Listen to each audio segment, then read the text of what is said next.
2021 supplementary budget of 982.7 billion naira. Senate defies opposition, begins screening of Onoche, other INEC commissioner nominees. Plus, Peace Committee chaired by Senator Victor Ndomaegba submits 2-volume reports to Governor Ben Ayade. Details in just a moment. Good evening, it's nice to have you on NTA News at 7. I am Paul Abel. Now the news in details. The House of Representatives has passed the 2021 supplementary budget of 982.7 billion naira. The approved amount is 86 billion naira, more than what was forwarded by the executive for consideration. Recall that on Tuesday, June 29, 2021, House Speaker Femi Gbajabiamila read the communication from the executive in which it requested the approval of 895.8 billion naira supplementary budget to be expended on procurement for the armed forces and COVID-19, in addition to making available funds for adjustments of wages in the public service. The House, during plenary Thursday, also passed the 2021 budget of the Federal Capital Territory, estimated at 329.9 billion naira. Still in the National Assembly, the Senate Committee on the Independent National Electoral Commission (INEC) today began screening of nominees for the appointment as national commissioners of the electoral body. The nominees include one of the aides of President Muhammadu Buhari, Loretta Onoche, were in the Senate for the exercise. Other nominees include Professor Muhammad Sani Kala, Katsina State, Professor Kunle Colenius Ajayi, Ekiti, Saidu Babura Ahmad, Jigawa, Professor Sani Mohammed Adam, North Central, and Dr. Baba Bila, North East. Onoche arrived at the Senate wing of the National Assembly about 11 o'clock in the morning, accompanied by the Special Advisor to the President on National Assembly matters, Babajide Omoworari. She was immediately ushered into the office of the Chairman of the Senate on INEC, Senator Gabriel Gaya. And now back to Cross River State. Ahead of the APC World Congresses in Cross River State, Governor Ben Ayade is calling for unity, consensus, and demonstration of interest in the development of the state rather than focusing only on politics. This was at the party stakeholders meeting where leaders shared their thoughts on the unity of APC and way forward ahead of future elections. Correspondent reports.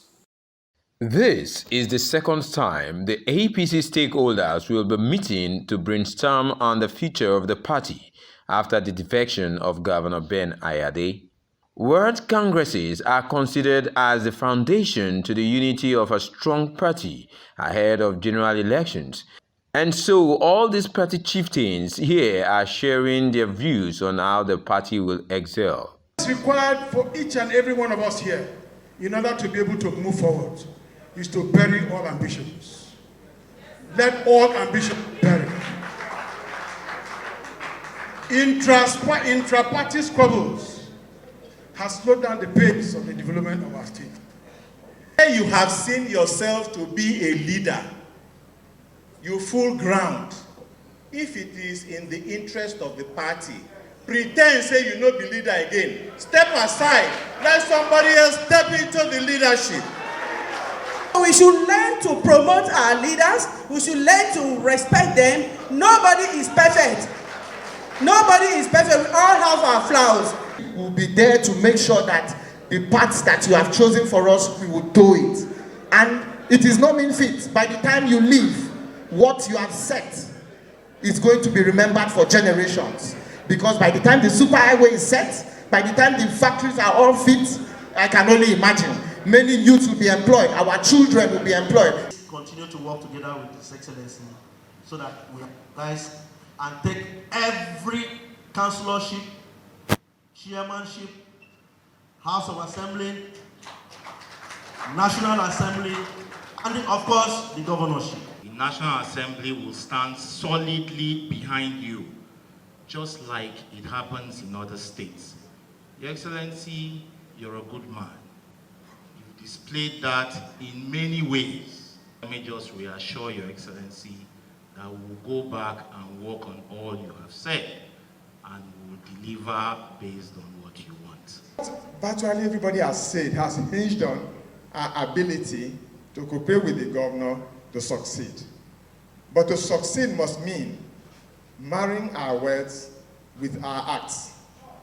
Not to impress him,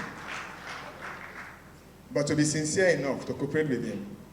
With speech after speech from stakeholders, the governor submits that politicians should concentrate more on the development of the state while respecting one another.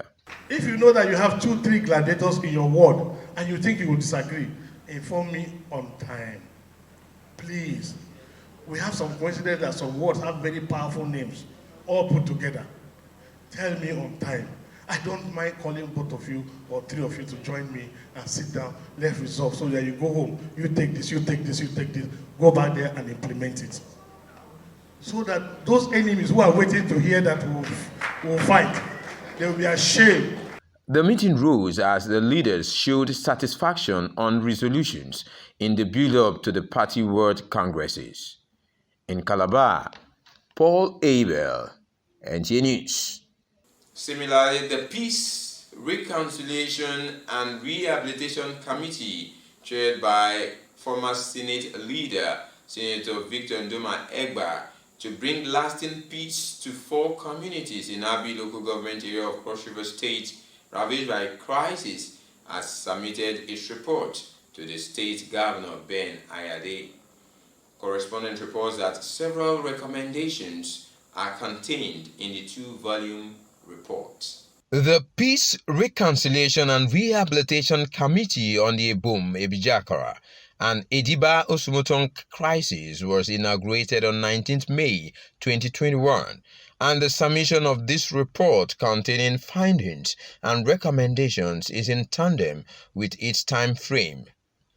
The committee says its work was made easy because it keyed into an already existing people-initiated peace accord by the 8 communities of Bahomono clan, coming up with recommendations to include massive infrastructural development, construction of 39 kilometers of road across the communities, empowerment of youths, developing tourist sites while calling on government to work with stakeholders in the implementation of the recommendations. If you have to return the Boom community to its ancestral home, none of them is in a position to build anything today. So the first will be social housing, and the second will be the road, and then the third will be youth empowerment. And don't forget that there's a water scheme by the Cross River State Water Board in Ediba. There is no reason why you can't extend it to the 8 Bahomono communities, and it's all part of our recommendation. Build a fantastic, world-class residential city for the people of Ebijagala. My heart goes with you. My heart goes with you because I know what it is for you to be completely dislocated from your ancestral home. I want to commend the people of Ibom. I want to commend the people of Ediba for the show of love and understanding, for the willingness and openness to accommodate and receive your brothers back to their homeland. Due to the performance of the committee, the governor extended its tenure with a new terms of reference towards the actualization of the recommendations, as well as providing automatic promotion to the secretary of the committee, who showed capacity and transparency in the discharge of his functions. In Calabar, Paul Abel, Nta News. And now to Makadi, to tackle food insecurity, the Benue State government declared Thursdays and Fridays as work-free days to enable civil servants in the states to engage in farming activities. Sandra Duwese Akeme reports that the civil servants are cashing in on the opportunity to boost agricultural activities. Benue State is an agrarian state that produces almost all varieties of food crops due to the abundance of fertile land. Over 70% of the population depend on manual agriculture for a living. In order to continue with the farming activities and tackle food insecurity, the Benue State government for the third year running has again declared Thursdays and Fridays as work-free days, where the civil servants took the advantage to attend to their farms. This many are judged to be a good policy that allows many hands on the farm. Now I'm in the farm with my children doing this work, so I am very, very grateful. Even the governor himself look at the problem that we are having in the country concerning food scarcity. That is why he knew very well that we decided to cannot keep the name Benue State has as food basket of the nation. A visit to some other offices shows that most offices were under lock and key. Only a few civil servants were seen. We want to use the opportunity to drive the agriculture value chain in such a way that we will achieve, at the end of the day, the shortage of food should not be. Compliance at this point is necessary because, as it has been stated, there is need to go back to farm. There are problems everywhere, as you know. And if there is no farming activities, at the end of it, we're going to have some serious problems like food security, shortage of food. In Makudi, Sandra Duwese Akeme, NTA News. We go for a commercial break now. Don't forget that you can equally watch this newscast on our YouTube channel, YouTube/NTA Calabar. We have more stories for you at the other side of the break. Please stay with us. As news breaks from the north, south, east, and west of Nigeria, we bring it to you. News from the length and breadth of Cross River State is sent to you via this channel. With movers and shakers in various spheres of influence talking to us, we carve a niche and showcase our experience in broadcasting. Because it's NTA Calabar before others. You can't get this anywhere else. It's only here on NTA Calabar News, showing at these times 3 p.m. Monday, Wednesday, Friday, and 7 p.m. every day. NTA Calabar News. Our experience counts. It's good to have you back. We'll begin this segment on stories that border on education. Technical education has been identified as the solution to unemployment in the country. This observation by commentators in Aba, Abia State supports federal government concerns over its capacity to solely provide jobs for Nigerians. Benson Osadebe reports. Envisaging the need not to depend on white-collar jobs, Nigeria in 1945 established technical colleges of education to equip youth to be self-reliant. Sensing failure in the curriculum, the 6334 education system was introduced in the 80s to create room for students who are technically inclined. Similarly, the National Business and Technical Education was established in a bid by the federal government to reduce overdependency on white-collar jobs. The situation of Nigeria now, we need like all of these skills so that at times, even if you don't see where to work, you can be a kind of self-employed, you can work on something, get something out of your handwork. We need to acquire skills because without the skills, sometimes they close some companies, but in that your skills, use and achieve something in life. Education policies by government notwithstanding, unemployment continues to increase, necessitating the call for entrepreneurship studies in tertiary institutions and mandatory skill acquisition for graduates during the National Youth Service Corps. Creating industries. You'll find out that Nigerians, we don't have industry. There are so many people who are doing so many different things that they can sustain themselves by themselves. Government should encourage them by one, providing the enabling environment and making sure that there is steady light, that security is in place to assist those people. This educationist, James Elendu, believes that the problem of Nigeria is not enacting laws but implementation. He is advocating that the practical curriculum in the nation's education system should be revived as a way to address unemployment in the country. Technical education implies that a country will produce technical manpower that will be able to be self-reliant, create even job opportunity for other people, and they contribute meaningfully to the economy of that country. The cheering news is that Abia State government early this year announced free tuition for all technical students in the state. Technical schools in Abia State has not been living up to that, but this time around, with the promises made to us, we really have hope that something nice is coming up, so we are grateful with the government. With this startling revelation by the National Bureau of Statistics that over 33 million Nigerians are out of job, it is the advice of educationists that technical education be revived while less emphasis be placed on certificates. In Aba, Benson Osadebe, NTA News. In a similar development, the federal government is committed to meet its target of about 13 million vulnerable pupils by 2023 through the homegrown school feeding program to reduce hunger and malnutrition, as well as generating employment and wealth. To this end, the federal government, through the Ministry of Humanitarian Affairs, is in Cross River State to engage stakeholders for the enumeration and enrollment of beneficiaries of the program. Ode Aleo tells us more. Of Humanitarian Affairs, Disaster Management and Social Development, represented by Sunday Oko, Zonal Monitor of the School Feeding Program, is calling on stakeholders from other government agencies to work jointly to verify existing beneficiaries of the program with updated record for effectiveness, transparency and accountability during a meeting with the State Deputy Governor to kickstart the exercise in the state. Federal government is not interested in seeing citizens stay out of school because of poverty level.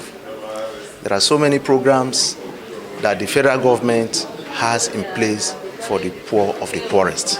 So this is just one of them. The State Deputy Governor, Professor Ivaraisu, while commending the federal government for initiating the program, urged those saddled with the responsibility of piloting the affairs of the program to live up to expectation. I'm excited that there is an additional 5 million persons being added to this program, because I'm sure that a lot of children are looking forward to being part of it. I want to urge you, as you have come, to be quite diligent in your duties. Cross River State Commissioner for Humanitarian and Social Welfare and an independent consultant expressed optimism that the team will deliver on its mandate. Present at the meeting were representatives from the National Bureau of Statistics, Ministry of Education, National Orientation Agency, National Population Commission, National Youth Service Corps, as well as Universal Basic Education Board. In Calabar, Ode Aleño, NTA News. And now to health matters. 110 new cases of COVID-19 have been recorded in Nigeria as at 7th July 2021.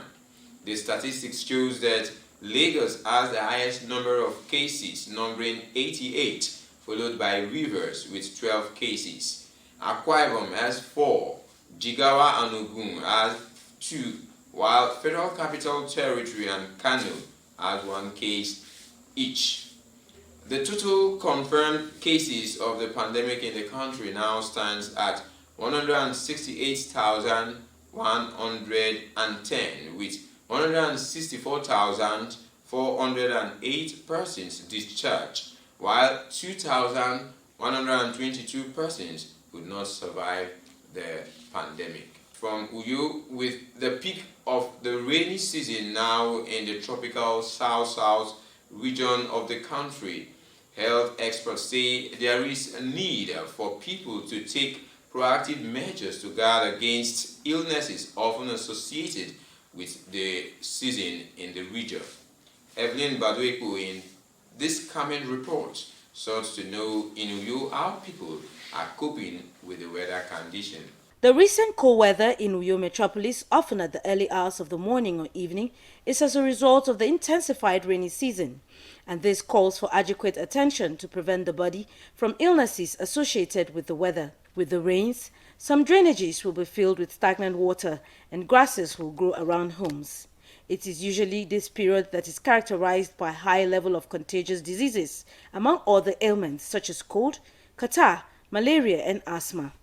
To this end, the need to protect oneself from contracting these illnesses associated with the rainy season becomes pertinent. Especially this weather, asthmatic patients are really suffering because of the weather, which causes the constriction of the bronchioles and exposing them to asthma.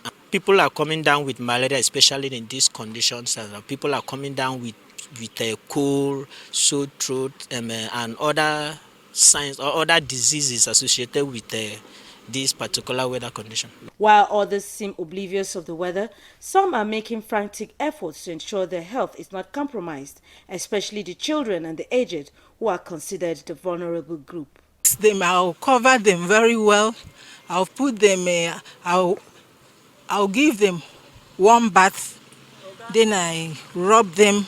I put socks, all the clothing that will make them warm. Especially now that it's the raining season. The rain will wash the whole dirt into the gutter and it will cause a lot of problem in our environment, which is very, very bad. So we advise each one of us to properly dispose our refuse. Children should sleep under mosquito net. Then if after sleeping with mosquito net, their children still come down with malaria, at least there is some anti-malaria to purchase, or maybe the parent can make a professional to see the doctor, then the diagnosis will be made, then anti-malaria will be given to them. People are also encouraged to maintain proper hygiene by cleaning their surroundings to stay healthy. In Uyo, Evelyn Badu Ekpu, NTA News. And that report brings us to the end of tonight's news. Don't forget that you can always watch NTA News every day by 7 o'clock. Join us tomorrow for yet another edition. Before we go, a quick look at the stories that made the headlines. The House of Representatives has passed the 2021 supplementary budget of 982.7 billion naira. Senate today started the screening of nominees for appointment as national commissioners for the Independent National Electoral Commission. We also told you that the Peace Committee, chaired by Senator Victor Nduma to bring lasting peace to 4 communities ravaged by crisis, has submitted its reports to Governor Ben Ayade. That does it for the news tonight. On behalf of the entire crew, I'm Paul Abel. Have a wonderful night rest.